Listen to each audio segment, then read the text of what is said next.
Halo semuanya, Assalamualaikum warahmatullahi wabarakatuh. Perkenalkan, nama saya Amanda Safitri. Saya dari kelas 1 Bimbingan Konseling Islam kelas D.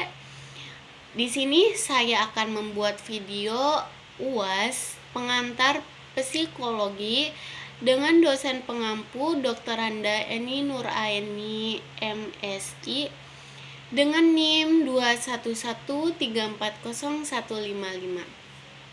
Di sini saya diberikan 5 pertanyaan dan arahannya membuat video. Baiklah, langsung saja saya akan menjawab pertanyaan yang pertama, yaitu sebutkan pengertian emosi, bentuk emosi, dan bagaimana cara mengatasi emosi.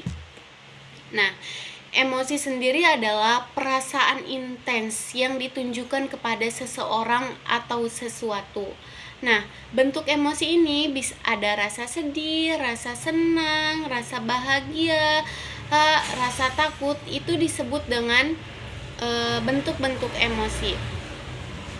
Adapun cara memanage emosi sendiri, yang pertama kita harus bisa memilih situasi, yang kedua harus memodifikasi situasi, yang ketiga harus mengalihkan fokus perhatian, yang keempat harus mengubah pola pemikiran atau mindset, dan yang kelima harus merubah respon. Itu merupakan salah satu cara memanage emosi. Baiklah, kita lanjut ke pertanyaan yang kedua.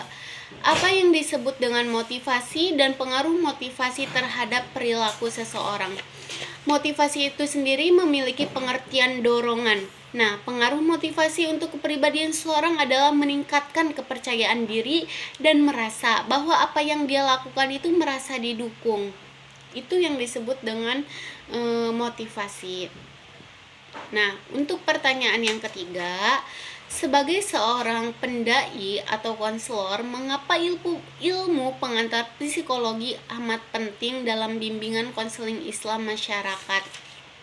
Nah, sudah jelas bahwa bimbingan konseling Islam, apalagi berbicara tentang psikologi Islam, itu sangat dibutuhkan bagi konselor.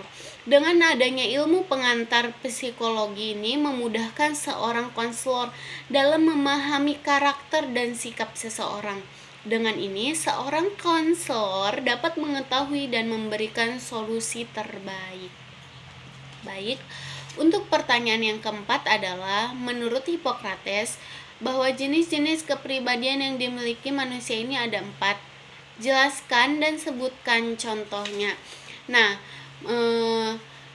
menurut Hippocrates, jenis-jenis kepribadian itu dibagi menjadi 4. Yang pertama sanguinis, yang kedua korelis, yang ketiga melankolis, dan yang terakhir, yang keempat, phlegmatis. Nah, apa sih yang disebut dengan sanguinis? Sanguinis adalah individu yang optimis serta selalu bersemangat.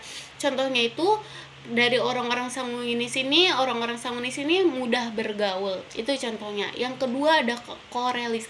Korelis adalah orang yang memiliki kemauan keras dan juga tegas. Itu yang disebut dengan korelis. Contohnya itu dia itu cenderung bekerja keras dan menyukai tantangan. Itu contoh dari korelis. Dan yang ketiga itu ada melankolis. Melankolis adalah seorang yang punya pemikir keras dan lebih berhati-hati.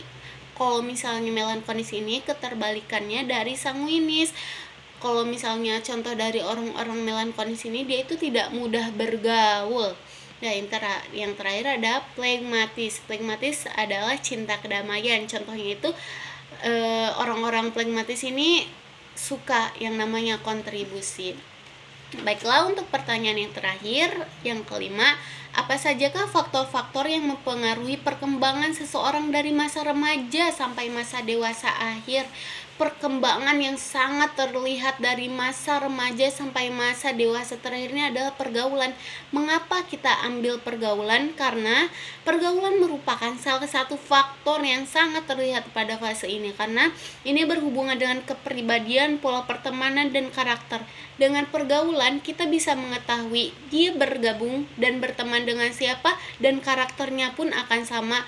Jadi apabila kita ingin melihat karakter seseorang, kita harus bisa melihat karakter temannya sendiri. Baiklah, hanya itu yang dapat saya sampaikan. Terima kasih semuanya.